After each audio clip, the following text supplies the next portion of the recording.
Hi, I'm Chris Nedza, lead entrepreneur in residence of the Advanced Technology Development Center at Georgia Tech. We're the state of Georgia's technology incubator. Welcome to Season 1 of the ATDC podcast, Executive Bytes. We focus on the startup founders in our portfolio, what sparked them to launch their companies, the market problem they solved, and even how they overcame the thoughts of quitting when times get rough. Enjoy. So, John, we have a couple people, I am sure, listening in on our audience that they don't even have any idea what ATDC is, other than it sounds a lot like that famous band, but we're ATDC. What is ATDC? Yeah, so ATDC is actually an economic development service for the state of Georgia. We're funded by the state legislature as an economic development service. We've been around since 1980, so this is our 45th year, and our mission is to make Georgia the best place on earth to start and grow a technology business. So we're part of a group of people at Georgia Tech that do economic development facing work all over the world, and our dimension of concern is entrepreneurship in the state of Georgia. And so that's why we exist. And our funding comes about, I'd say 2/3 or so from the state directly, and the other third from other corporate sponsor gifts. So we're actually funded by the state of Georgia. We're economic development. We serve the USG, which is the University System of Georgia, correct? That's correct. A lot of us think that since we're homed at Georgia Tech, that we're for Georgia Tech. And we are, and we're also for every other university system as part of the USG. So we have an equal mandate to serve every university across the state with our services to help startups become successful in Georgia, whether or not you have anything to do with any university, including Georgia Tech. So we try to work with founders everywhere that we can find them. Yeah, people ask me all the time, oh, so what class do you teach at Georgia Tech? And the answer is, I don't teach anything at Georgia Tech. What we do is we actually help founders go from ideation, raise capital, and scale. And we're focused on technology companies. So technology products and technology platforms. But a lot of people don't understand that when I say technology, they think, oh, you build apps over there. Yeah, give us some examples of some other things that we're doing. So we actually have 8 different industry practice areas that we have expertise in. We actually don't care. We don't have a hard limit on that you have to be in a specific industry to be at ATDC. What we do requires a product-based technology style business, technology-enabled business. But we have special expertise in health tech and fintech and robotics and supply chain and um, sustainability, AI, defense, things like that, where we have an enabled gift that gives us expertise, deep expertise in those particular categories. But yeah, it doesn't really have to be in any one of those. Any industry that uses a tech-enabled product-based uh, structure for their business would be a candidate for ATDC. And we don't work with the formation side. Right. Once they become a company, they're incorporated. They've probably um, have convinced their spouse or significant other to liquidate the 401k plan and start a company, right? I mean, but the point is that we're supporting companies that have been founded, and then we're taking them from that ideation and MVP into helping them connect them up into customers and talent and capital, right? That's right. So university systems actually are a very fertile ground for startup creation. Every university in the system should have a program that provides an opportunity for students to have an experience related to entrepreneurship. It's a time in their life where that's uh, something they could consider. Georgia Tech has an actually very robust program for that process to help students get their feet wet and get familiar with how startups work. But that isn't ATDC's domain. ATDC comes in essentially after graduation when you're full time in the business and you're trying to get to your economic sustainability, viability. That's where ATDC jumps in. And that's really the hardest part of your journey. Once you've decided to leave your day job or graduate and you go all in on the business, you definitely have a runway, a fixed amount of time to make something work. And that's the time that we want to be involved with the founder and help them get over that chasm. I've often heard the analogy made of if I were to take my wife to dinner tonight in the car, and I dearly love my wife, but there was a 1 in 9 chance of my car incinerating in flames, would I still go? And the answer is no, of course not. Yet that's exactly what entrepreneurs do. They get into this entrepreneur thing. It's a burning car. I mean, the life expectancy of founders and startups is pretty low. How's ATDC doing in that department? You're right. If you look at the numbers, it's a brutally tough business to try to make something new in the world, a new business. And I think because of our programming, mostly the expertise we bring and the concrete resources we bring, when companies come out of ATDC, you're looking at 80, 90+% success rates after 5 years of leaving the program, which is an unbelievably high rate. um, uh, that I think is enabled by the fact that we focus on real things that matter. Bringing in venture money, bringing in revenue, bringing in talent, making the connections, associating with expertise and whatever you need. Those are the actual real things that founders need to get over that hump. And I think it's speaking to the success of that. This impact report is speaking to the success of that model. It does. It really does. It's unbelievable. Um, but I think we've talked about this many times. There are other incubators, accelerators out there. Y Combinator is obviously most people that are in the incubator world or scaling world would know that they are a class act. Um, what's so different about us? How do we compete against that? Do we compete against that? Yep. I actually don't think we compete. I don't think of it in those terms. They are world class programs, and in fact, we commonly refer our startups in our portfolio to attend those short term accelerators when they're going to get the most value from them. Those are either 6 week or 6 month type in and out, but it takes a lot longer than that to make something actually viable. So our companies are with ATDC for several years, something like 2 to 5 years.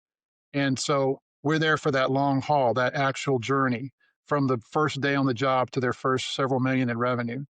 And it makes a lot of sense periodically for them to join on into a short term, heavy hitting accelerator like YC or some others when they can get the most value, when they're prepared for it, and when they know how to leverage the benefit of it. And then they come back and continue their journey with ATDC afterward.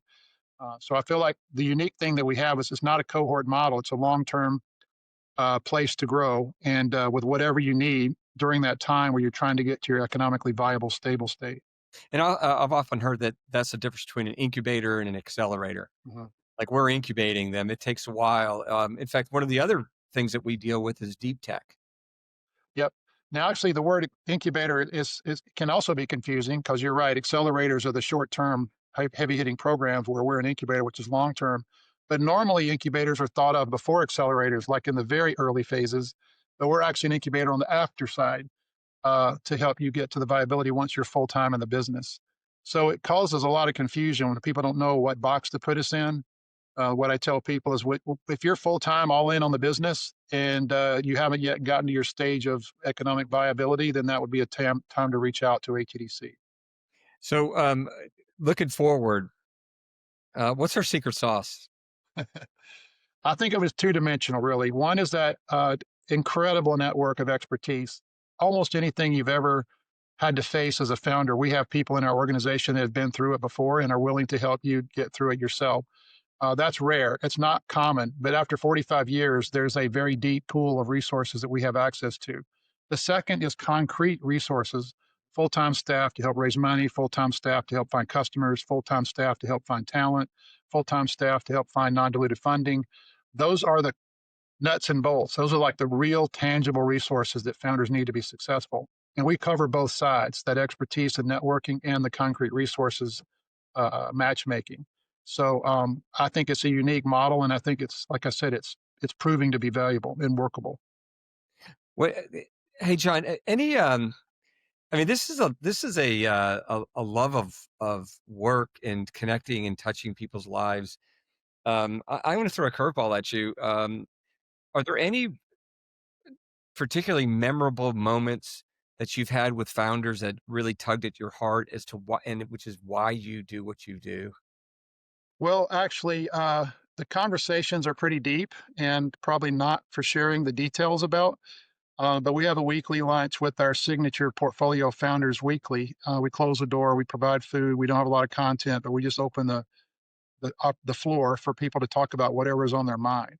And for so many of those meetings, I've heard a founder just be at their wits' end and just open up about what they're dealing with and have everybody else in the room come around and support. And to see the impact that has, they'll never probably talk about that later. No one's ever going to know the content of that conversation. But to know how many times that happens and how much impact it's having on those founders, that's really what I think I get the most out of, to see, because it's just a brutally lonely, hardcore, almost always ends in failure thing that we are involved with here. And almost every one of these founders goes through a low point where everything is on the table. The decisions they're making are going to impact either their business or their marriage or their bank account in very significant ways. And to have a place where they can vent and get feedback and just commiseration from other people who are in the trenches with them is just so powerful. And I think of all the things we do, that moment, those times when they're rallying around each other makes the most difference to me. Yeah, I'd have to agree. So I'm in those lunches a lot, and I mean, I've heard it all because you go through it all, right?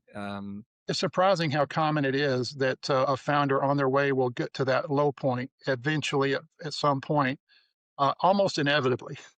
But they find a way through, generally because of the support around them, they can make it through. And commonly, they don't even need advice. They just need to vent. And that venting gives them clarity or latitude or freedom to make broader choices. Suddenly things become clear.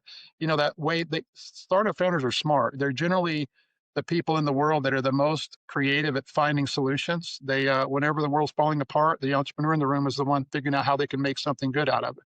And that's not a common trait in the world, but it's what founders need to be successful. So to be in a room of people with that mentality, no matter how bad things are, they're going to find a way through. It's really a beautiful thing. Yeah, how do you? I totally agree with everything you're saying. And kind of circling back around to the university, which are really the universities around the state of Georgia. There's a bunch of them, and with this network, and they really serve as densities of talent. How do we? A lot of universities are teaching entrepreneurship. They're introducing entrepreneurship, even in high schools and in middle schools, in terms of the career academies. And once a company gets started, a lot of times those universities don't really know what to do with them after that. hmm Is that where our niche? I It, really think the reason the state likes this model is that exact point that these entrepreneurship programs within the universities are great feedstock creators. They're doing their job to educate students and give them the tools they need to make companies if that's what they want to do. I talk about exposing them to entrepreneur's disease, and hopefully some of them catch it. Because you wouldn't normally rationally want to do this as a job. It's too fraught with failure and it's not something that's for everybody. But it is for certain people. And to have an opportunity for them to get exposure to it while they're a student safely and touch it and feel it and determine if it's for them is a beautiful thing. And every university should be doing that. But ultimately, when you go all in, it's a wholly different level. And that happens after graduation and you've done the hard work, you've done the ideation, the customer discovery levels, and you've sort of gotten some positive feedback that the market needs what it is you're offering. And you want to give it a real try, like really go in all in. There's not a program really at most universities to carry them at that point. They're after graduation, they're not academic, and this is beyond the scope of what normally universities cover. So in the state of Georgia, there's an answer. That's ATDC. and Uh, John, give perspective. To give perspective, what's the staff comprised of? So we've got about 35 total staff, and they're mostly, we call them startup catalysts. They're full-time coaches. Each one is assigned a portfolio of companies that are in their sphere of expertise, and that's their main job. They're combination scouts and coaches to help these companies along in their journey based on their expertise, whatever their field is. Then we have a second group of EIRs, they're entrepreneurs in residence, and those are people that have been in the hot seat, have raised money, have had an exit event, and they're around to coach companies that are mostly in our signature portfolio to do exactly that: find venture money, get acquired, or go public, or whatever how they get to scale. And those are typically half-time employees. They're on the hunt for their next thing after their exit event, and they're helping coach ATDC companies during that time. We've also got a third category that's probably as important or more important than the others, and that's the Yeah. Connect Catalyst. And those are the hardcore real resource finders for the startups. So a full-time person to help them raise money. We have matching tools that matches our startups with venture capitalists all over the country. We host pitch events every year for exposure. We help prepare our companies to do well at other pitch events around the region, and that's why we're able to get 200 plus million a year venture money to our portfolio, even though we don't have a fund. The second is Industry Connect to help them find customers in the Fortune 500 type companies. Those are really hard business deals to get if you're a startup. And the credibility ATDC brings with our full-time staff to help them make those connections. We have companies, corporates on site regularly to meet our founders and our startups and have long-term discussions about whether or not it could help them in their big corporate. And the goal there is to create short-term paid pilots for them to build a relationship. And that's rare. How else are you going to get those connections without going through a program like this? And the third is talent. Um, Usually these founders have never hired anyone. They don't know how to write a job description. They don't know what they should look for in a candidate. And we've got an incredibly talented talent connect catalyst whose job is to help, before the startup even asks, collect a list of people who are interested in working with a startup. We have standing reservations at all the career fairs, all that's covered. Hundreds of resumes of people that have already indicated they want to work in a startup, and she helps them quickly fill those open positions within our portfolio. And finally, there's millions of dollars in non-dilutive funding Yeah. for companies that are in the tech space, but it's a very complicated network of application processes to get involved with that. And we have one of the world-renowned experts in that process working at ATDC to help connect our startups with those resources. And there's probably, I guess it was 18 million-ish last year that we helped our startups win. That's non-dilutive funding. That's huge for a startup to get that much funding without having to dilute their ownership. A huge shout out to that Connect group. I mean, Dr. Caroline Ford, who runs our investor relations group. I mean, she's amazing. She's doctor because she has a doctorate in marketing. So she helps our companies prepare to tell their story. And then she connects with the investment community, all the venture capitalists around the country, and introduces them. And she built a really good AI matching tool as well. Corbett Gillum, who runs our Industry Connect, like that guy can get in the door to meet large corporate partners, because large companies are looking for innovation and problems or solutions to their problems. Our companies are building solutions to large problems, so we connect them. And then, of course, Sammy at Talent Connect, she's amazing. Mhm. I mean, she has really built a great pipeline to help place talent, not just students, but she works with some of our HR sponsorship companies and search firms to help connect our companies to talent. And you're right, Connie Castile, I would have to say she's probably one of the foremost experts in SBIR, STTR, which anybody that knows anything about it, that's the non-dilutive funding programs. Thing about Connie that's so funny is every time I think about it, I'm like, oh, I got this idea. Can I go get non-dilutive funding? And she'll say, tell me about that. And I think it fits. And she'll say, no, it doesn't fit. So you need, you need that expertise to help you down that roadmap. We also have an amazing DoD, Department of Defense initiative going on. Tell me a little bit about that. Because as a founder, a former founder myself, I created businesses. Never in a million years would I have thought to work with the Department of Defense. Mhm. Yet they're looking for lots of things that our companies are producing. Yeah, not many people know, but this state of Georgia, Georgia Tech specifically, does a lot of research and defense on campus. The reason they don't know is it's classified, and it doesn't get much light of day outside of the research labs that are going on. But what is really pivoting or changing is, I think that the people are realizing that a lot of the needs in the Defense Department overlap with the needs of the large corporation. Their logistics problems, HR problems, um, inventory management problems. These are things that they don't need to do research for. They just need effective solutions. And they're looking for products that they can integrate. Again, there's a special need. So there are some special requirements for those types of products, but there's a large overlap. And I think the interest has been clearly pivoting towards, they call it on-ramping or dual use, where they're looking for solutions that exist in industry that they can incorporate in the back office. This isn't all about the war fighter on the field. It does include that, but it's mostly about the back office, the management, the support, the logistics, which you can imagine. They're some of the most high scale, high cost logistics in the world. And a lot of the startups that we have in our portfolio are a really good fit for that. And I think they're detecting that, and that's probably one of our most exciting and growing categories at ATDC. What have you done to add expertise in that area at ATDC? Well, it's a very hard environment to negotiate, to navigate.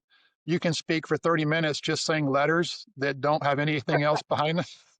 And if you're in the game, you know what every one of those letters means, and you're fine. But if you're outside of that game, you'll never understand it. And so we've got actually three very high-ranking defense-related people that are our coaches in the space who are still active reserve and who have very high-level connections, but they've lived, this has been their career. So they just live these acronyms and their programs. And so it's like, it's just like a frictionless movement through that ecosystem to help make connections for the startups in our portfolio. So when you say high level, what kind of titles do they have? You're talking generals. Yeah, I mean, these are the people that are still managing, hundreds of people in their reserves role, making big decisions inside their current activities that, again, they know exactly what's needed. They know where it's needed. They know who is in charge of it. It's just a frictionless relationship. And Mantech is our sponsor. They're a tier one supplier you may not know the name of, but they run huge programs globally for multiple defense companies. And so they know everybody. They are in charge of these big contracts, and they're always looking for new innovations to bring forward to answer these hard problems that they're being posted to or given to looking for answers. And so they're finding those in our portfolio. Several of our companies that didn't previously necessarily have an interest in this category are kind of lighting up in this field and finding it's a great fit for what they do. So I'm actually looking forward to seeing that area grow. I think the Southeast has been an underappreciated area of the country where this kind of activity goes on. We're a logistics town. Atlanta is sort of our long-term history is logistics at scale. And so this is a good fit for us. And I think it's becoming clear that it's a good fit for them as well. Well, General Norris would probably be offended at the hundreds under his control, because he actually has thousands under his command. He's like an amazing. But so John, this has been awesome. I'm so glad, like, we had the impact report that came out. Love what we're doing. I mean, I love what we do. I know you do too. It's all over you. Golly, it's amazing what we're able to. We're blessed with, and who we can help and how we can help people. Huge call to action. People should download the ATDC 2024 impact report. It'll tell you what's going on over here. Connect up with us. You can go through LinkedIn and or through this podcast. You can find us. And we're looking for companies to join. We're looking for partners to stand up vertical specialization areas. And we're looking for mentors and others that want to participate in the ecosystem. So absolutely. And on our website, there's an events tab. We have events every single week, classes, meetups, opportunities for exposure. And I just encourage you to keep a close eye on that and start coming to those events. And if you're in the Chamber or Kiwanis or Rotary and you need speakers about the ecosystem, about what's going on, it impacts your community. I know we're always willing to get out there and speak and share. For sure. It's funny. I have an AI group up in Brazelton that we met with, and the audience asked, "What's the biggest? What are people really fearful of, particularly in defense?" And so we're going to get General Norris to come speak about, just the AI world and what's going on out there. So anyway, John, thanks for joining me on this episode. And thank you, Chris. Thank you for everything you're doing for ATDC as well. Awesome. All right. Well, stay tuned, folks.